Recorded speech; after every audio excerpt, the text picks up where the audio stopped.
सबसे महंगी ज़मीनें अगर औरंगाबाद में कहीं पर है तो वो जालना रोड के ऊपर है, और वहाँ पर तकरीबन जो ज़मीनें हैं वो वक्फ बोर्ड की ज़मीनें हैं। एक ज़मीन का मामला जो हमने उठाया है, ये कैलाश बाफना नाम के एक शख्स से ताल्लुक़ रखता है, बड़े बिजनेसमैन है।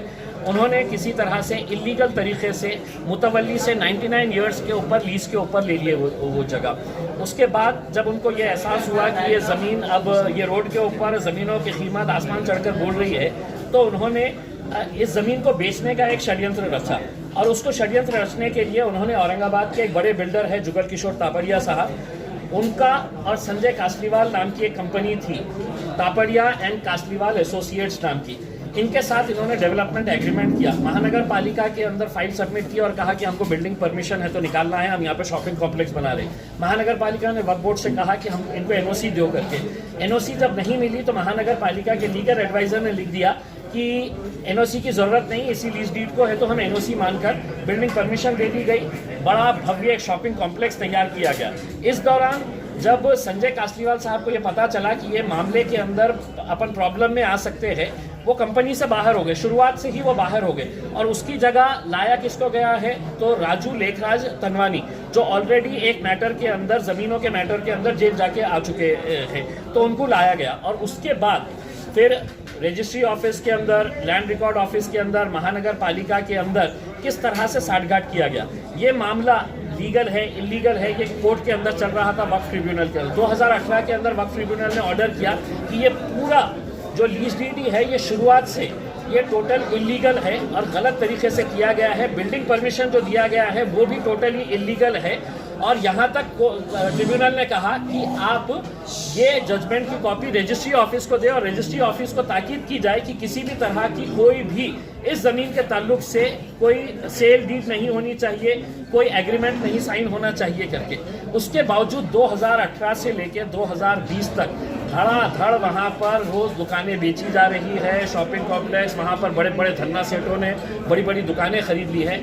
हमारा एक अनुमान है कि ये पूरा 100 करोड़ रुपए के करीब का मामला है, और ये 100 करोड़ रुपए के मामले के अंदर तमाम अधिकारियों को खिलाया गया है। वक्फ बोर्ड के अधिकारी इतने ही दोषी है वहाँ पर।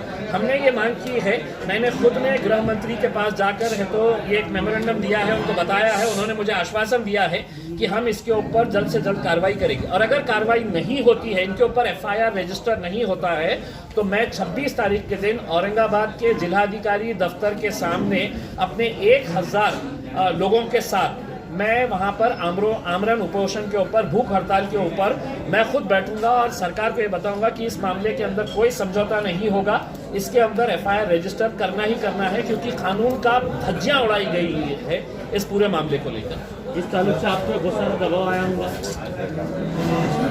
इस ताल्लुक से आपको बहुत सारा दबाव आया होगा। इस ताल्लुक से मुझे बहुत ज़्यादा दबाव आया है, और ख़ास तौर से जब कल मैं गृह मंत्री के पास गया और हमने जब ये तमाम पुलिस डिपार्टमेंट को, कलेक्टर ऑफिस को, डिविजनल कमिश्नर ऑफिस को, रजिस्ट्री ऑफिस को, इन सबको है तो हमने ये दिए।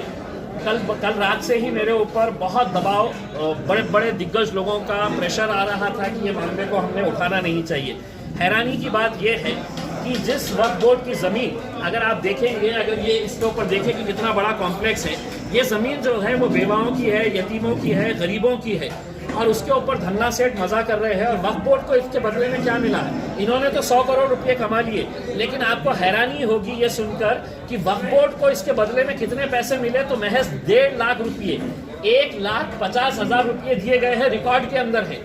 उन्होंने कहा कि आप इसके ऊपर बना लीजिएगा जो बनाना है, हमारे को 6 लाख रुपया आपने दे देने का। तो 6 लाख रुपये में से 4.5 लाख रुपये जो मुतवल्ली साहब है, जो ये समझ रहे थे कि ये ज़मीन मेरे बाप की है, तो उन्होंने 4.5 लाख रुपये रख लिए, और वक्फ बोर्ड ने कहा कि नहीं, हमको 1.5 लाख रुपये दे डालो। तो ये आप सोचिएगा कि 1.5 लाख रुपये वक्फ बोर्ड को मिले और 100 करोड़ रुपये है तो ये धन्ना सेठा कमा रहे हैं। ये सबको गिरफ्तार होना साहब, और जब तक ये गिरफ्तार नहीं होंगे हम चैन से नहीं बैठेंगे। दबाव डाल रहे हैं आप अपील करेंगे उनके भी कार्रवाई की जाए? देखिए, दबाव डाल रहे हैं, मैं उनसे इतना ही कहना चाहूँगा, ना इम्तियाज़ जलील डरता है, ना इम्तियाज़ जलील को तुमको खरीदने की ताकत है करके, तो तुम जितनी भी कोशिशें कर लेंगे वो सब बेकार जाने वाली है।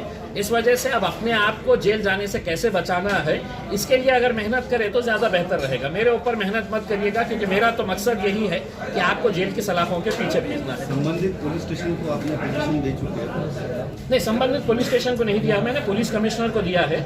अब पुलिस कमिश्नर और गृह मंत्री किस ऑफिसर को अपॉइंट करते हैं, हम हमारी टीम जो है उनके साथ बिठाएंगे, पूरे डॉक्यूमेंट्स हम उनको देंगे। हमारी जहाँ जहाँ पर भी मदद रहेगी वो मदद हम उनको करने के लिए तैयार है। हमारे पास इतने दस्तावेज है कि उनको कहीं ज़्यादा घूमने की ज़रूरत नहीं रहेगी। अगर वो हमारे साथ 1-2 घंटे बैठ गए तो हम उनको पूरा कायदे कानून के कैसे धज्जियाँ उड़ाई गई है ये हम साफ बता सकते हैं। आगे की कार्रवाई में अंबानी और बाकी लोगों की भी लिस्ट में नाम लेगा? नहीं साहब, मतलब क्या है कि ऐसा लगता है कि सारा ठेका जो है वो इम्तियाज़ जलील ने ही लेके रखा है। वक्फ बोर्ड जो बनाया गया है वो वक्फ बोर्ड की ज़मीनों का तहफ़्फ़ुज़ करने के लिए, उसको बचाने के लिए बनाया गया है। लेकिन अगर उम्मीद ये करेंगे कि नहीं हम तो सिर्फ खाने के लिए बने हैं, हम तो लूटने के लिए बने हैं, हम तो बेचने के लिए बने हैं और सारी लड़ाई इम्तियाज़ जलील लड़ेंगे, तो ये मुमकिन नहीं है। मेरे से जितना होगा मैं करूँगा।